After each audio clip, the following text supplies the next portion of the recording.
ar o podcast Quero Mais Vida, um espaço dedicado à saúde, bem-estar e histórias inspiradoras para te ajudar a transformar propósito em ações. Olá, sejam bem-vindos ao podcast Quero Mais Vida. Hoje, nesse episódio, nós vamos falar de saúde mental e a importância no convívio social.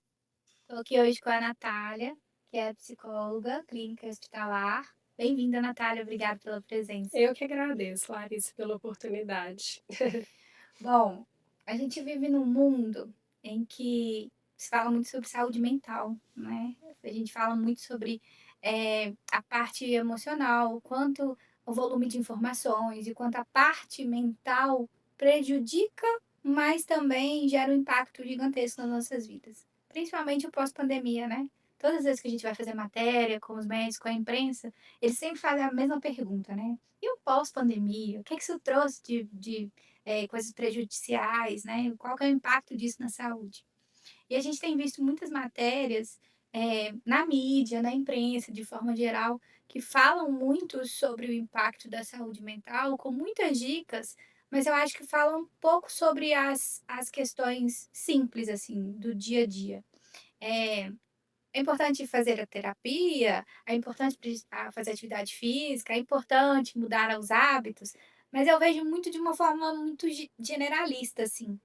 E aí, eu conversei com uma médica recentemente, até aqui da clínica da Cetos, e ela trouxe alguns conceitos que eu achei muito interessantes, voltados para a saúde mental, sabe?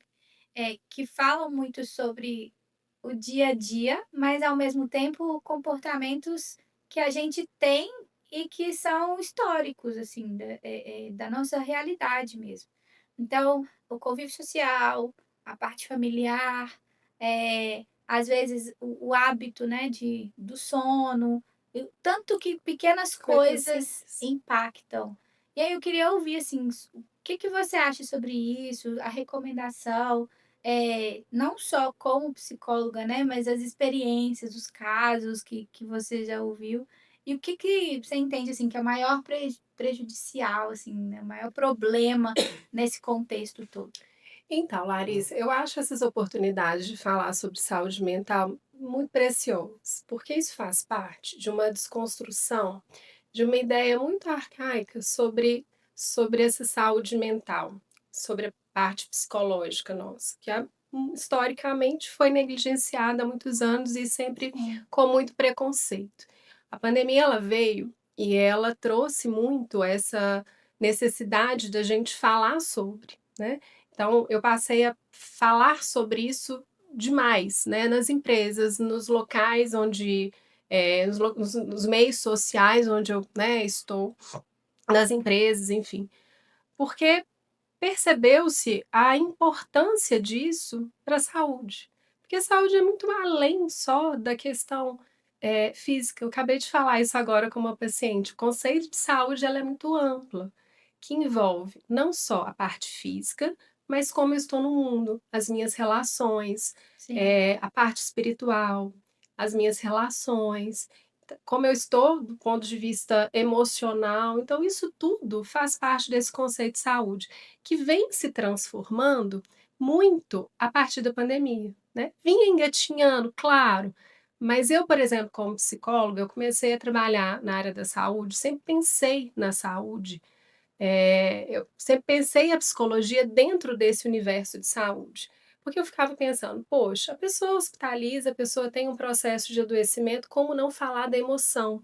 Então, a minha própria história teve um pouco desse viés de já olhar para a saúde mental, essa parte emocional, desde o início da faculdade. E era uma época onde o psicólogo ele não tinha espaço dentro desse contexto de saúde. Eu formei há 18 anos. Então Você era teve algum caso, alguma questão assim?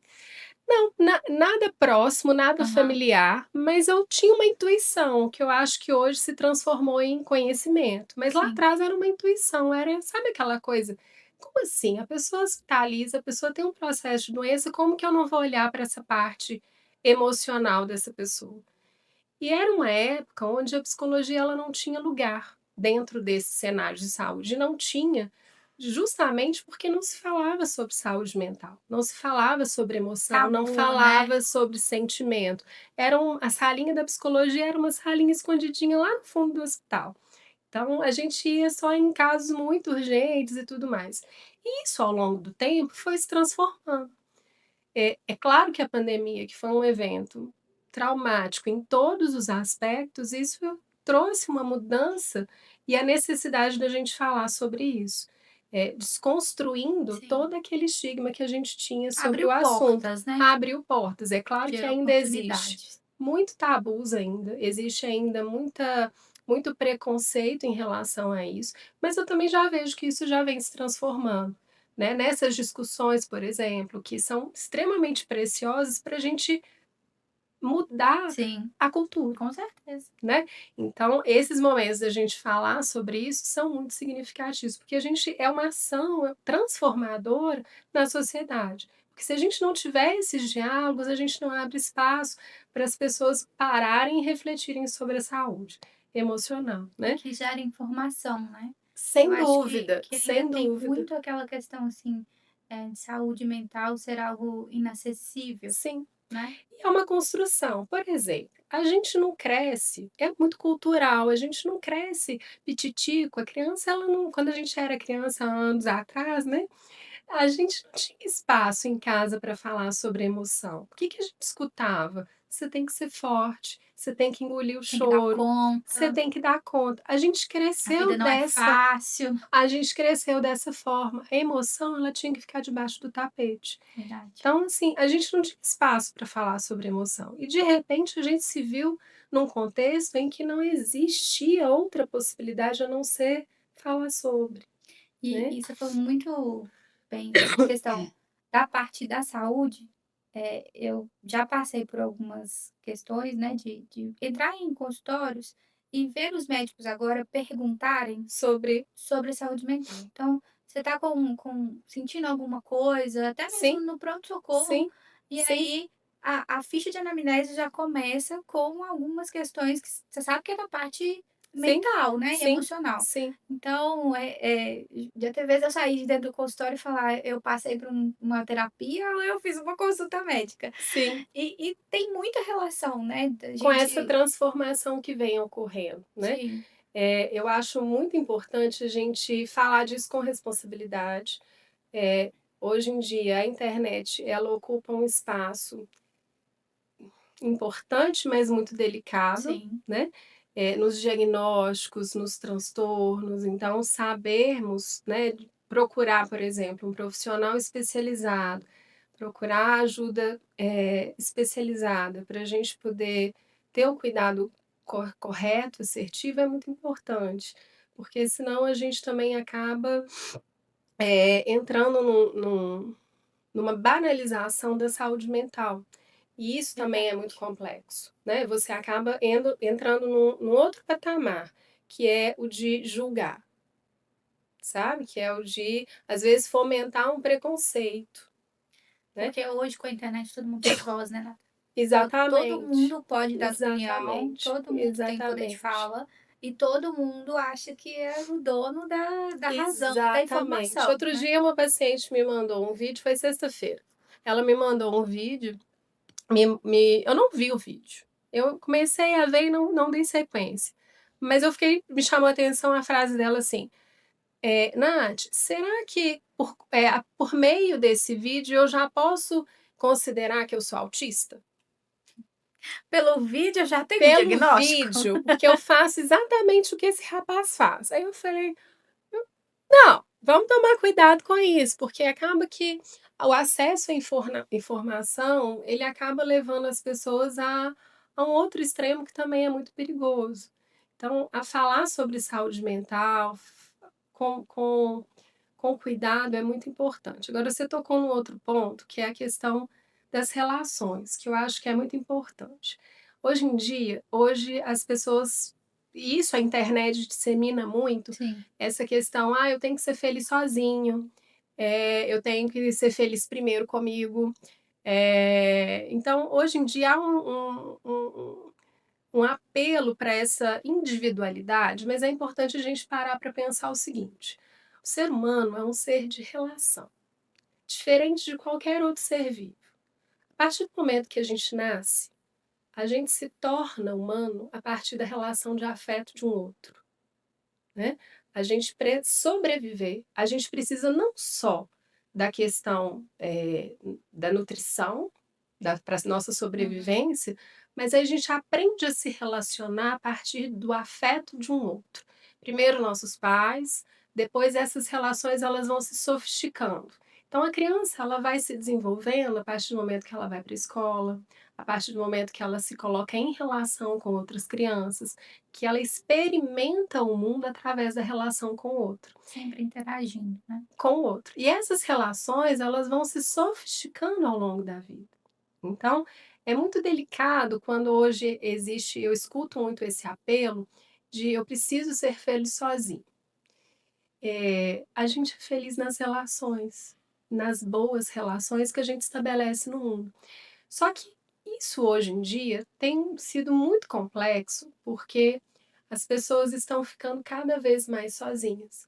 A internet, as redes sociais, as comunicações entre as pessoas mudaram, né? Antigamente, como que a gente estabelecia? Eu escrevia carta lá. A gente escrevia. tempo. Eu sou desse tempo que a gente escrevia. Dos Outro dia eu vi uma bilhetes. caixa lá em casa com telegrama. Aí eu mostrei para minha filha, você sabe o que é isso? Como que a gente mandava mensagem? Não imagina. Então, assim, a gente tinha outra forma de relação. A gente escrevia uma carta, enviava, parava para escrever a carta, enviava a carta. Tinha o tempo de espera. esperar Não era essa- 5 segundos para você receber Exatamente. retorno. A primeira amiga que eu fiz na minha vida foi na 4ª série, uma grande amiga, foi a minha primeira grande amiga, foi na 4ª série, porque a gente estava aprendendo como escrever carta. Então a gente trocou a carta uma com a outra. E aí ficamos amigas, somos amigas até hoje. Então as relações eram diferentes. A gente sentava à mesa para poder jantar e almoçar, a gente reunia, mesmo que seja através da televisão, para poder ver o mesmo programa, a gente brincava na rua. E hoje Comunhão, né? Troca. existia Troca uma real, troca verdadeira. simples, que é o que você comentou, da simplicidade dessas relações que Sim. foram se perdendo ao longo do tempo. Então hoje as pessoas todas estão em casa, mas cada um com o celular, com coisas completamente diferentes, com assuntos, com Cada um na sua temáticas, tela, né? cada um na sua tela. As comunicações passaram a ser. Há uma urgência nessa comunicação, Imediatista. imediatista, simplista. Então você percebe, hoje eu atendo muitos jovens, assim, nessa faixa de idade de 17, 20 anos. As comunicações, elas se resumem a um like, a um coração. Ah, ele não me mandou um coração, ele não curtiu, ele não reagiu. Tem que ser subentendida, né? Exato. A gente percebe isso na comunicação, às vezes até institucional. Sim, Eu falo o tempo inteiro com a minha equipe. A gente tem que dizer o óbvio. sim, O óbvio tem que ser dito. sim, sim, sim. Porque cada um hoje percebe de um jeito, cada um Exato. entende de um jeito. Exato. Então, Exato. a descrição ela é muito mais necessária hoje do que antigamente. Sim.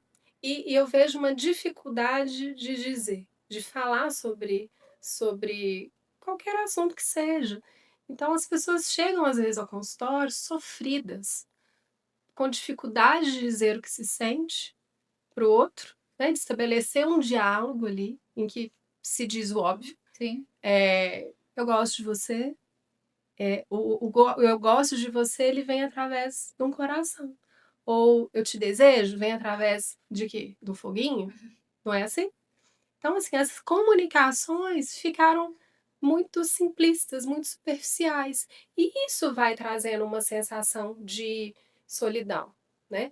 O Brasil é o país mais ansioso do mundo, né? Isso é loucura, né? Porque ao mesmo Sim. tempo que é um dos mais receptivos e Sim. mais colorosos, Sim. também Sim. é o mais ansioso. E isso tem muita relação com essa cultura que a gente está vivendo.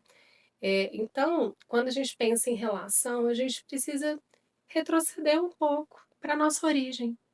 É meio que o básico funciona, Sim, né? sim, O tradicional sim, funciona e a gente sim. precisa resgatar. Sim, é isso. É um resgate de se relacionar, do relacionamento humano, né, do gostoso de estar com alguém que a gente gosta, de dizer para alguém quanto que a gente gosta dessas pessoas, eh, e fortalecer essas conexões reais, humanas. E também existe um outro ponto, que é o seguinte: hoje também existe, especialmente entre, os jovens, assim, eu preciso ser amigo de todo mundo, eu preciso ter, muitos seguidores, acho que tudo passa muito por essa questão da internet, das redes sociais, eu preciso estar no meio de todo mundo, eu preciso estar pertencente a um grupo. É claro que isso é uma demanda que a gente gosta de se sentir pertencente a um grupo, sim, mas hoje parece que é uma regra ter que pertencer a todos os grupos, ter que me dar bem com todos os grupos, e isso é humanamente possível muitas vezes, porque a gente não se identifica com tudo. E se não dá também, a vida Tá tudo acabou, o bem. mundo acabou, Exato, né, parece que é muito extremista, exato, é tudo demais, exato, né. exato. Eu falo que entre 8 e 80 existe um caminho de possibilidades, Sim. né, e a gente precisa olhar para esse caminho de possibilidades.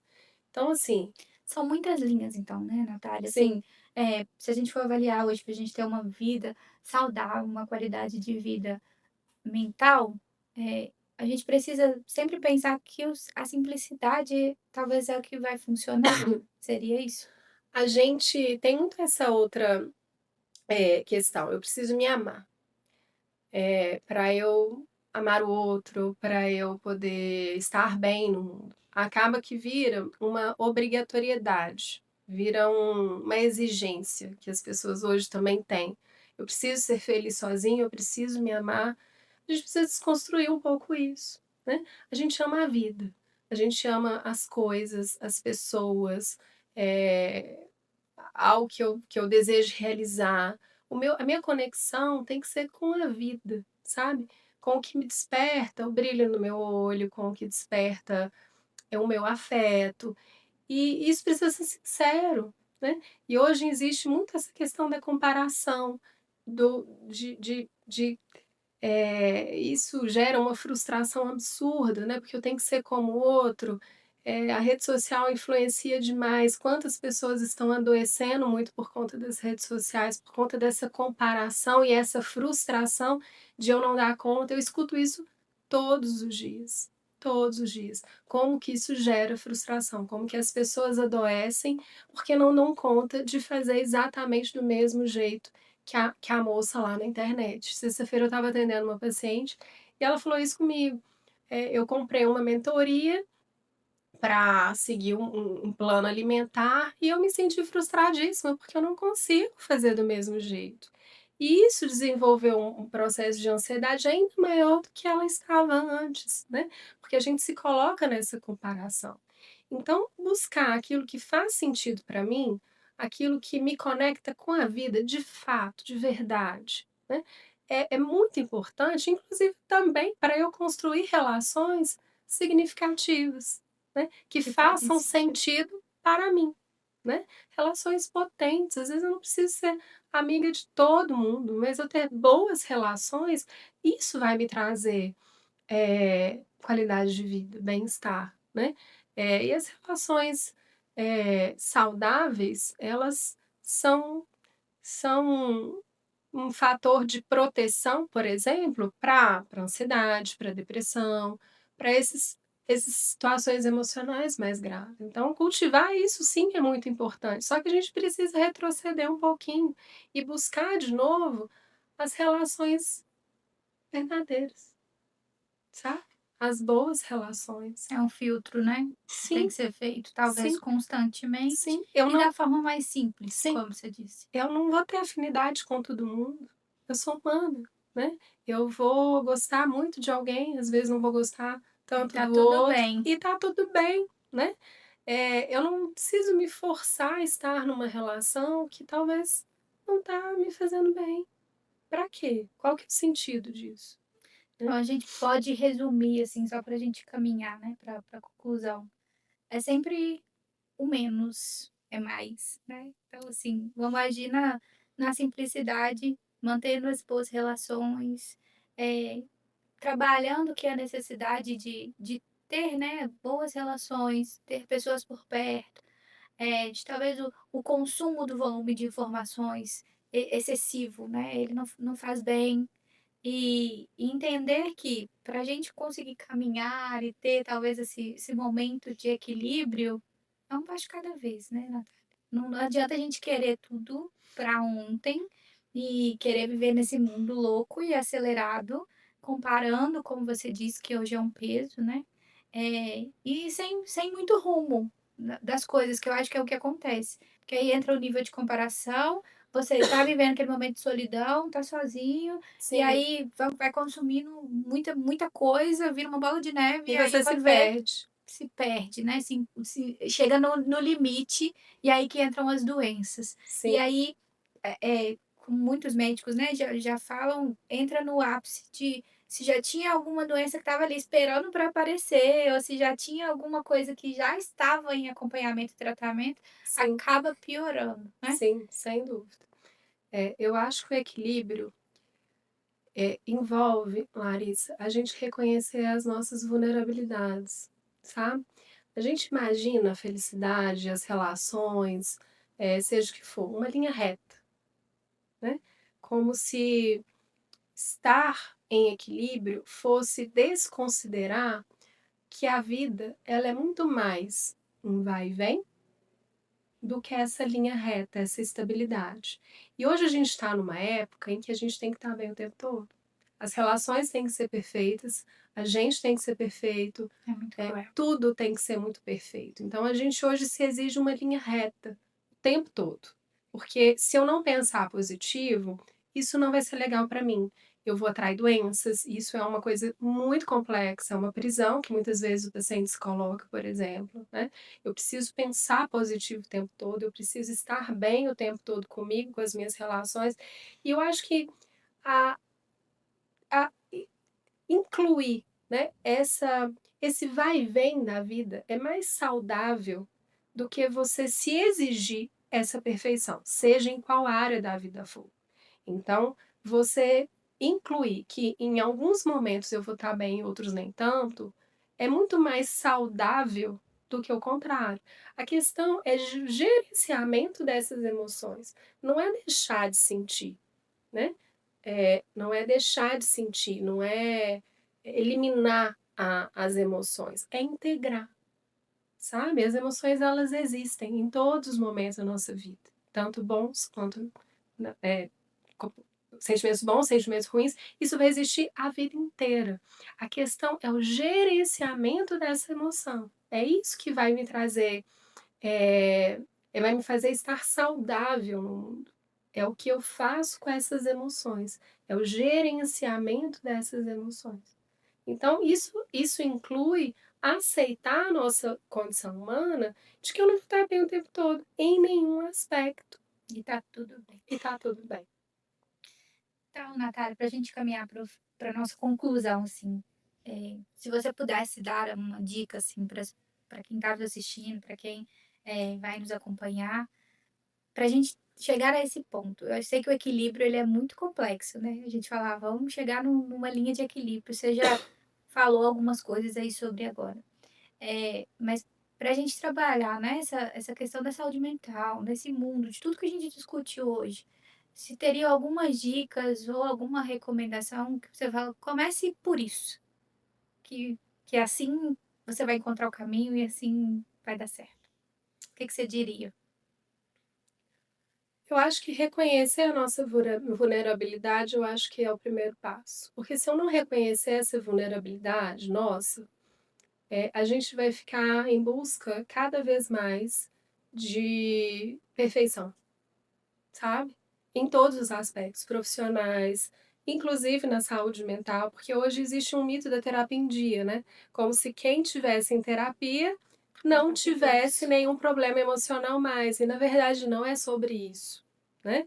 Eu acho que reconhecer essa nossa vulnerabilidade é o primeiro passo em todos os aspectos. A aceitação disso é muito importante, porque se eu não parto desse ponto, eu vou buscar algo que é utópico, entende? Então, assim, A vulnerabilidade, reconhecer isso é o primeiro passo, mas também apostar na nossa potência humana de desenvolvimento. Porque se, por um lado, eu tenho algumas vulnerabilidades, sim, em todos os aspectos, eu também tenho uma potência absurda de me desenvolver enquanto ser humano. E esse desenvolvimento, ele vem a partir do momento que eu me aceito enquanto humano. Parece o maior clichê, mas talvez seja uma das coisas mais importantes, é reconhecer a nossa vulnerabilidade, para que a partir daí eu possa fazer alguma coisa sobre. A partir daí eu possa desenvolver algo. Tem uma frase do Rogers que eu gosto muito, que é um psicólogo muito importante na psicologia, e ele fala, a partir do momento que eu me aceito como sou, aí eu mudo, né? Porque a gente abaixa as nossas defesas, né? E a gente entra em contato com aquilo que realmente eu preciso desenvolver. Porque se eu me coloco numa postura de dar conta o tempo todo, eu não dou espaço para eu crescer. Então, eu acho que reconhecer isso é importante, procurar ajuda quando for necessário, né? Seja do psicólogo, psiquiatra, grupos de apoio, se abrir para isso, né? Eu falo que quem abre as portas para que a ajuda venha é a gente, né? Às vezes a pessoa fala assim, ai, Natália, eu tive ajuda do médico, eu tive a ajuda do psicólogo, eu tive a ajuda da família, a equipe é joia demais. Eu falei assim, mas você está esquecendo que quem abriu todas essas portas foi você. Você deixou isso chegar, né? Então, eu acho que reconhecer essa vulnerabilidade é o primeiro passo para a gente abrir as portas para uma vida mais saudável. O ser humano, e eu acredito demais, quanto que o ser humano é potente. Às vezes as pessoas falam assim, Natália, como é que você dá conta de trabalhar numa área tão sensível, tão triste e tudo? Porque as pessoas têm todo um estigma, né, nessa área da oncologia, da saúde. Eu falo, olha, os desafios, eles vão acontecer na vida de todos nós, né? Mas eu acredito demais, e não é uma crença cega, eu vejo isso acontecendo, na capacidade humana de ressignificar qualquer problema, né? Eu acredito e eu aposto no ser humano. Ainda que a gente precise reconhecer essa vulnerabilidade, ela não vem sem também uma crença muito grande na capacidade do ser humano de se transformar. A partir dos desafios, a partir das dificuldades que enfrenta, a partir das relações, dos desafios que as relações provocam na gente. Porque se relacionar não é fácil, é difícil, né? Mas faz parte. Mas faz parte, né? É isso. Natália, muito obrigada pela sua participação. Foi ótimo bater esse papo, né? A gente falar um pouco sobre não só saúde mental, mas no contexto social e na importância disso nas nossas vidas e principalmente para falar sobre querer mais vida, né? Sim. Querer mais vida é isso, né? Sim. A gente parar aqui um pouquinho para discutir, para comentar sobre e conseguir ajudar outras pessoas. Eu que agradeço. Obrigada, Um abraço. viu? Então é isso, gente. Obrigada e até o próximo episódio. Esse podcast é um oferecimento do Grupo Mira. Abrace a saúde e viva melhor.